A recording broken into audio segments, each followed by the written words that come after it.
Hello friends, आपका स्वागत है आपके अपने यूट्यूब चैनल स्टेजी एकेडमी में। आज की इस वीडियो में हम बात करने वाले हैं कि यूपी पॉलिटेक्निक काउंसलिंग 2022 कब से स्टार्ट होगी। बहुत लेट हो गया है, बहुत बच्चे इंतज़ार कर रहे हैं कि कब होगा, क्योंकि आप लोगों का रिज़ल्ट 18 जुलाई को आ गया था और अब तक आपके 20 दिन हो गए, अभी तक कोई भी इंफॉर्मेशन नहीं आई, कोई भी ऑफिशियल अपडेट नहीं आया है। आपका ये भी नहीं पता कि आपका काउंसलिंग कब से होगा और शेड्यूल कब स्टार्ट होगा। तो अगर आप भी जानना चाहते हैं कि ये सब चीज़ें आपकी कब होंगी, आपकी काउंसलिंग कब से स्टार्ट होगी, क्योंकि बहुत बच्चे इंतज़ार कर रहे हैं कि हमारी काउंसलिंग कब से स्टार्ट होगी। तो इस वीडियो में हम यही डिस्कस करेंगे कि आपकी काउंसलिंग कब से स्टार्ट होगी, हम आपको बताएंगे कब से स्टार्ट होगी। अगर आप भी जानना चाहते हैं तो बने रहिए वीडियो के अंत तक। अगर चैनल पर पहली बार विजिट किया है तो चैनल को सब्सक्राइब कर लीजिए और बेल आइकन को प्रेस कर लीजिए, क्योंकि आप जितनी भी हम नोटिफिकेशंस आपको देंगे तो आप वो देख सकें आसानी से। तो बने रहिए वीडियो के अंत तक। तो बीटीयूपी ने एक नया अपडेट अभी एक दिन पहले लगाया है, जो हम आपको बताएंगे कि उसमें क्या क्या बताया है। तो अगर आप जानना चाहते हैं तो एंड तक बने रहिए और एंड तक देखिए कि हम आपको क्या क्या बताएंगे। तो आपकी जो ऑफिशियल नोटिस है वो आपका ये आया है कि पॉलिटेक्निक सीटों पर सीधे दाखिले, मतलब आपकी स्पॉट काउंसलिंग भी होगी इस बार। क्या होगी? Spot counselling. अब आप कहेंगे कि स्पॉट काउंसलिंग क्या होता है। तो स्पॉट काउंसलिंग ये होता है कि आपकी जब काउंसलिंग होती है वो सिंपल काउंसलिंग होगी। तो आपकी जितनी भी आपकी सीटें होंगी, जितने बच्चे सेलेक्ट होंगे वो हो जाएंगे। उसके अलावा जो सीटें बचती हैं उससे आप स्पॉट काउंसलिंग कहते हैं। जिसे जैसे ये होता है, ऑफलाइन होता है ये। जैसे हमारी गवर्नमेंट पॉलिटेक्निक बरेली है, उसमें आपकी 60, आप मान लीजिए उसमें आपकी 150 सीटें हैं, जिसमें काउंसलिंग के दौरान आपकी 145 सीटें सेलेक्ट हो गई और उसमें 5 सीटें बची हैं। तो जब आपकी 5 सीटें बचेंगी तो आपका गवर्नमेंट का तो लॉस होगा, क्योंकि आपकी 5 सीटें बची हैं, उनकी फ़ीस नहीं जाएगी, वो खाली रह जाएंगी, तो आपका गवर्नमेंट का लॉस होगा। तो गवर्नमेंट ने ये रूल निकाला है कि उसको स्पॉट काउंसलिंग बोलेंगे। क्या बोलेंगे? Spot counselling. तो आप इसे डायरेक्टली कॉलेज में जाकर आप काउंसलिंग करा सकते हैं। फ़िलहाल अभी कोई वो नहीं आया है। जब आपकी काउंसलिंग हो जाएगी तब पता चलेगा कि आपकी कितनी सीटें कितने कॉलेज में रह गई हैं कि आप स्पॉट काउंसलिंग करा सकें। तो ये आपकी स्पॉट काउंसलिंग होगी। तो इस बार आपकी स्पॉट काउंसलिंग होगी। इसमें ये दे रखा है कि पॉलिटेक्निक की सीटों पर सीधे दाखिले, इसका ये मतलब है। अब हम बात करते हैं कि ये क्या लिखा है। तो ये लिखा है लखनऊ कार्यालय संवाददाता। ये लिखा है पॉलिटेक्निक प्रवेश परीक्षा में सीटों के सापेक्ष 54,367 छात्र कम पास होने की वजह से इस बार दाखिले में मारामारी कम होगी। मतलब आपकी जो पॉलिटेक्निक काउंसलिंग है वो आपकी इस बार जो होगी, वो आपकी जब होगी तो उसमें बहुत कम बच्चे होंगे। तो इसमें आपकी जो धक्का मुक्की होगी वो कम होगी और आसानी से सब बच्चों को सीट मिल जाएंगी आसानी से। अब आप बोलेंगे कि 54,367 क्या है।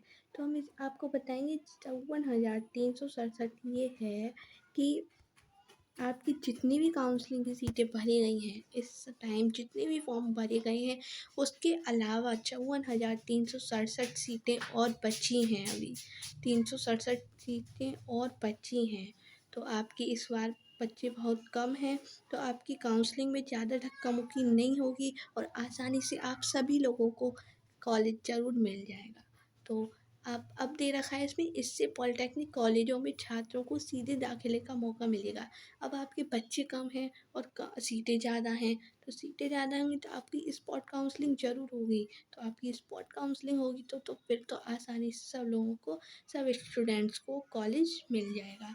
अब आपका दे रखा है प्रबंधिक शिक्षा परिषद द्वारा पॉलिटेक्निक कॉलेज बाहर छात्रों की सीटों का ब्यौरा उपलब्ध नहीं कराया गया है, जिसकी वजह से संयुक्त प्रवेश परीक्षा परिषद ने अभी तक काउंसलिंग का शेड्यूल जारी नहीं किया है।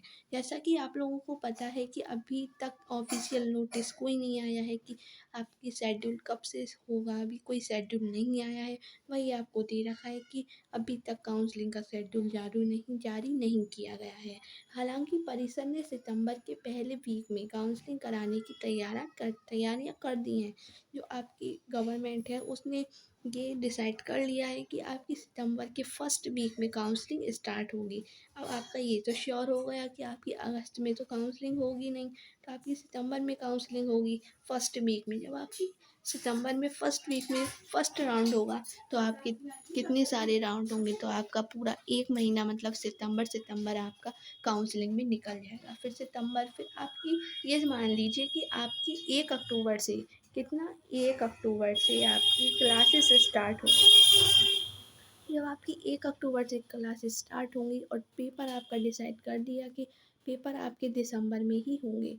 पेपर आपके कब होंगे? दिसंबर में होंगे। तो अक्टूबर, नवंबर, दिसंबर बस 2 से ढाई महीना आपके पास है पेपर की एग्ज़ामिनेशन की प्रिपरेशन करने का। तो आपके लिए टाइम बहुत कम है, तो आप अभी से अपना स्टार्ट करिए। आप पहले ये सेलेक्ट करिए कि आपको कौन सी ब्रांच सेलेक्ट करनी है। ब्रांच तो आपको मिल ही जाएगी इस बार, क्योंकि बहुत कम भीड़ भाड़ है, तो आपको ब्रांच तो आपको मिल ही जाएगी। तो आप पहले ये सेलेक्ट कीजिए कि आपको कौन सी ब्रांच सेलेक्ट करनी है, देन आप उसकी तैयारी कीजिए। जब आप उसकी तैयारी करेंगे तो आपको बहुत इजीली पड़ेगा, क्योंकि आपके पास 2 से बस ढाई महीने हैं और आपको नया नया वैसे ही पढ़ना है। तो आप अभी से प्रिपरेशन कर दीजिए। अब लिख रहा है आपका प्रदेश में 154 राजकीय, 19 अनुदानित और 1177 निजी पॉलिटेक्निक कॉलेज संचालित हो रहे हैं। मतलब आपकी 154 गवर्नमेंट कॉलेज, 19 आपका एडेड कॉलेज जो अर्ध सरकारी गवर्नमेंट कॉलेज होते हैं, 19 वो हैं, और 1177 निजी मतलब प्राइवेट कॉलेजेस संचालित हो रहे हैं। तो आपको ये समझ में आ गया 154, तो आपको इतने कॉलेज आपके संचालित हो रहे हैं। अब आता है आपका संयुक्त प्रवेश परीक्षा परिषद ने पॉलिटेक्निक प्रवेश परीक्षा कराई थी। आपने एंट्रेंस एग्ज़ाम हुआ था, जिसका रिज़ल्ट आपका 18 जुलाई को जारी किया गया था। आपका जो रिज़ल्ट था वो 18 जुलाई को आ गया था। अब आपका है पॉलिटेक्निक की 2,28,527 सीटें, आपकी जो फॉर्म थी वो भरे गए थे 2,28,527, और उनमें से जो आपके एंट्रेंस एग्ज़ाम दिया है स्टूडेंट्स ने वो दिया है 1,74,160। इतनी कितना अंतर है इसमें, 2,28,527 और 1,74,160। तो आपका इतने लोगों ने आपकी इतने लोगों ने फॉर्म भरा था, और 1,74,160 लोगों ने आपका काउंसलिंग का आपका जो था एंट्रेंस एग्ज़ाम दिया था। तो इसमें इतना अंतर है, तो आपको कॉलेज आसानी से मिल जाएगा। तो आप इस बात की तो बिल्कुल टेंशन छोड़ दीजिए कि हमें कॉलेज मिलेगा या नहीं मिलेगा। तो आपको कॉलेज तो डिसाइड है कि आपको मिलेगा ही, तो आप प्रिपरेशन अभी से स्टार्ट कर दीजिए, ताकि आपको पेपर टाइम में इतनी कठिनाई ना हो, क्योंकि आपको 2 से ढाई महीने मिलेंगे।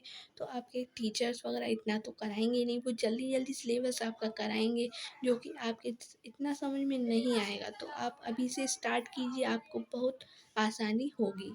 तो आपके इतना है कि आपकी 2,28,560 सीटें थीं, उनमें से आपके 1,74,160 छात्र पास हुए। इतने बच्चे, काफ़ी बच्चे फेल हुए थे, और अभी आपके इसमें दे रखा है कि इतने बच्चे आपके पास हो गए। तो अब आया है आपका 1.5 माह से अधिक बीत जाने के बाद भी काउंसलिंग का शेड्यूल जारी नहीं हुआ है।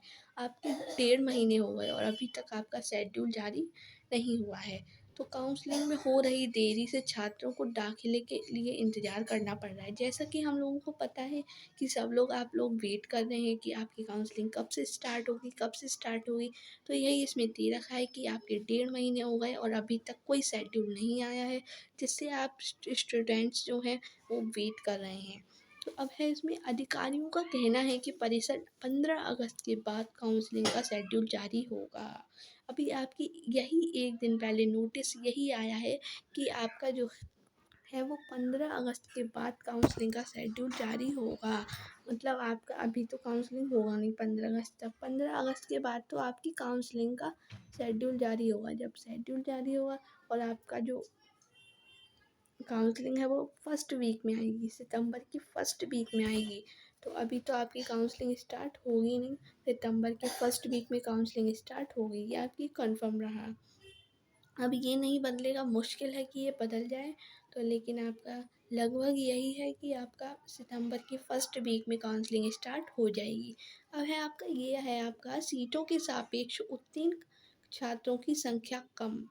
जो आपकी सीट्स हैं उनके सापेक्ष मतलब उनके रिलेशन में आपकी जो पास स्टूडेंट्स हैं वो बहुत कम स्टूडेंट्स पास हुए हैं आपकी यार, जिससे आपकी जो पहले आपकी आपके 50 नंबर आते थे, तो आपकी जो रैंक थी वो आपकी 50,000 थी, और अब आपकी आधी हो गई, जिसके आपके 50 नंबर आए हैं उसकी रैंक 25,000 है। मतलब हम ये नहीं बोल रहे कि इतनी ही है कंफर्म, हम आपसे कह रहे हैं कि आपकी जितनी आपके पहले आपके 200 नंबर थे तो आपकी 10,000 रैंक थी, अब आपके 200 नंबर है तो आपकी 5,000 रैंक है, कि बहुत ऐसे कम हो रहा है।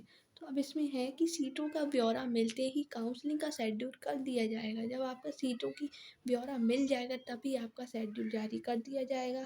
सितंबर के पहले हफ्ते में काउंसलिंग शुरू करने की योजना है, जैसा कि आपको यहाँ दिख रहा है, सितंबर के पहले हफ्ते में काउंसलिंग शुरू होने की योजना है। मतलब ये आपकी कंफर्म है कि सितंबर की फर्स्ट वीक में काउंसलिंग आपकी स्टार्ट हो जाएगी। तो काउंसलिंग की तैयारी चल रही है, कई चरणों में काउंसलिंग होगी, आपकी जो कई राउंड हैं उनमें आपकी काउंसलिंग होगी। सीटों के सापेक्ष छात्र पास पास छात्रों की संख्या कम होने की वजह से आपकी जितनी सीटें हैं वो सीटें तो बहुत ज़्यादा हैं, और जो आपके स्टूडेंट्स हैं वो बहुत कम स्टूडेंट्स हैं, बहुत कम स्टूडेंट्स हैं, तो जिनकी वजह से छात्र कॉलेजों में सीधे दाखिला ले सकेंगे, मतलब आपकी स्पॉट काउंसलिंग होगी। तो आपको ज़्यादा समस्या नहीं होगी, आपका जो एडमिशन है वो आसानी से हो जाएगा, आपका आसानी से हो जाएगा। तो आप ये टेंशन छोड़ दीजिए कि आपका काउंसलिंग नहीं होगी, आपका एडमिशन नहीं होगा, तो आपका एडमिशन आसानी से हो जाएगा। और आप अभी से पढ़ाई स्टार्ट कर दीजिए, क्योंकि हमने आपको अभी बताया था कि 2 से ढाई महीने हैं आपके पास ओनली स्टडी करने के लिए, जिसमें आपको 5 सब्जेक्ट तो आपके थ्योरी के पढ़ने हैं। कितने सब्जेक्ट? 5 सब्जेक्ट। अब हम आपको बता दें कि सब्जेक्ट जो आपको पढ़ने हैं वो कौन कौन से पढ़ने हैं। तो जो आपके 10th स्टूडेंट्स जो पास करके गए हैं वो ज़्यादा ध्यान दें, क्योंकि आपका जो इसमें सिलेबस है पॉलिटेक्निक में वो फर्स्ट ईयर और आपका इंटर का है टोटल। जो आपका जितना भी आपका सिलेबस है वो टोटल 11th और 12th का है। तो जो बच्चे 12th से ले गए हैं, जो 12th से गए हैं उनके लिए थोड़ी आसानी होगी, लेकिन फिर भी वो ये ना सोचे कि हमें बहुत आसानी होगी तो हम नहीं पढ़ें, लेकिन आप भी अभी से स्टार्ट कर दीजिए। तो इसमें एक तो पीसीएम आती है, पीसीएम मतलब फिज़िक्स केमिस्ट्री एंड मैथ, ये आती है आपकी। अगर आप बायो से हैं फिर भी आपको मैथ पढ़ना पड़ेगा, तो आप मैथ पे ज़्यादा फोकस करें, क्योंकि मैथ में बहुत बैक लगती है, तो आप इस पे ज़्यादा फोकस कीजिए। तो आपका है पीसीएम, 3 सब्जेक्ट आपकी ये हो गए पीसीएम। और फोर्थ सब्जेक्ट आता है आपका जो कि बहुत हार्ड है, जो है ईडी मतलब इंजीनियरिंग ड्राइंग। इंजीनियरिंग ड्राइंग में क्या है कि इंजीनियरिंग ड्राइंग जो है वो बहुत हार्ड होती है, और इसमें बहुत बच्चों की बैक लगती है। तो आप इसे बहुत अच्छे से पढ़ें और बहुत अच्छे से आप इसे करें, क्योंकि इंजीनियरिंग ड्राइंग में सबसे ज़्यादा बैक लगती है। तो आप इसे अच्छे से पढ़िएगा, अच्छे से इस पर फोकस कीजिएगा, क्योंकि आपके लिए सब ये तो ईडी आपकी नई नहीं है, आपने पीसीएम तो पहले भी पढ़ा है, लेकिन अब आपने इंजीनियरिंग ड्राइंग नहीं पढ़ी है, तो आप इसे फोकस कीजिए, पढ़िए। तो आपका एक नया सब्जेक्ट ये है इंजीनियरिंग ड्राइंग। और आपका सब्जेक्ट आपका ट्रेड से रिलेटेड एक सब्जेक्ट होगा, जैसे आपके पास सिविल है, आपके पास सिविल ट्रेड है, आपके पास जब सिविल ट्रेड होगी तो आपको पढ़ना पड़ेगा, सिविल से रिलेटेड एक सब्जेक्ट पढ़ना पड़ेगा, जिसका नाम होता है आपका कंस्ट्रक्शन मटेरियल। क्या होता है? Construction material. ये आपको सिविल से रिलेटेड होगा, जिस बच्चे ने सिविल ब्रांच ली है वो कंस्ट्रक्शन मटेरियल पढ़ेगा। तो आपकी सिविल वालों के लिए कितनी, ये आपका सिविल ब्रांच हो गया। अब आपका एक सब्जेक्ट आता है सीएस, सीएस मतलब कम्युनिकेशन स्किल्स। इसमें आपका क्या होता है, टोटल आपकी इंग्लिश होती है, जो आपने first year inter 9th 10th ये सब पढ़ा होगा, इसमें आपकी टोटल इंग्लिश आती है, सारी ग्रामर जितनी भी ग्रामर होगी वो सब आपकी ग्रामर में आएगी। एक दूसरे को कॉम्बिनेट कैसे करें, ये आपकी ये आपकी कम्युनिकेशन स्किल्स में आपको पढ़ना है। तो आपकी ये इतना हार्ड नहीं है, ये तो पूरा टोटल इंग्लिश है इसमें, तो आपको ये सब्जेक्ट पढ़ना है। तो आपके कितने सब्जेक्ट हो गए? PCM 3 सब्जेक्ट हो गए, फिर आपका CS, देन आपका AD 5 सब्जेक्ट हो गए, एक आपका ट्रेड से रिलेटेड सिविल है, तो सिविल में आपका कंस्ट्रक्शन मटेरियल, और फर्स्ट सेमेस्टर में हम आपको बता दें कि जिनके पास सिविल ट्रेड है उनको कंस्ट्रक्शन मटेरियल पढ़ना पड़ेगा, एंड जिनके पास मैकेनिकल एंड इलेक्ट्रिकल है उनको ये 5 सब्जेक्ट ही पढ़ने पड़ेंगे, 5 सब्जेक्ट ही पढ़ने पड़ेंगे। और मैकेनिकल के लिए आपका मैकेनिकल के लिए आपको BIT भी पढ़ना पड़ता है। क्या पढ़ना है? BIT पढ़ना पड़ता है, जिसका होता है बेसिक ऑफ इंफॉर्मेशन टेक्नोलॉजी। इसमें आपका टोटल कंप्यूटर से रिलेटेड सारा होता है। इलेक्ट्रिकल और मैकेनिकल के लिए आपको BIT पढ़ना पड़ता है, जो कि सिविल में नहीं होता है, तो आपको BIT पढ़ना है। फिर आता है आपका वर्कशॉप में तो कुछ नहीं है, वो तो आपका जब ही पढ़ाया जाएगा जब आप स्टार्ट करेंगे, तब आपका वर्कशॉप में क्या है, एक हफ्ते में 2 क्लास चलती हैं, 2 दिन क्लास चलती हैं वर्कशॉप की। इसमें आपका क्या होता है, इसमें आपका ऐसे होता है पेंटिंग, प्लम्बिंग, ये सब आपका कारपेंटरी, ये सब आपको सिखाया जाता है वर्कशॉप के अंतर्गत, ये सब आपको सिखाया जाता है। तो हमने आपको सबकी इन्फॉर्मेशन बता दी। अगर आपको कोई और इन्फॉर्मेशन पूछनी हो तो कमेंट बॉक्स में पेस्ट कीजिएगा। और आज के लिए बस इतना ही, तब तक के लिए गुड बाय। अगर आपको हमारी इन्फॉर्मेशन अच्छी लगी हो तो like, comment, subscribe and share कीजिएगा। Thanks for watching this video.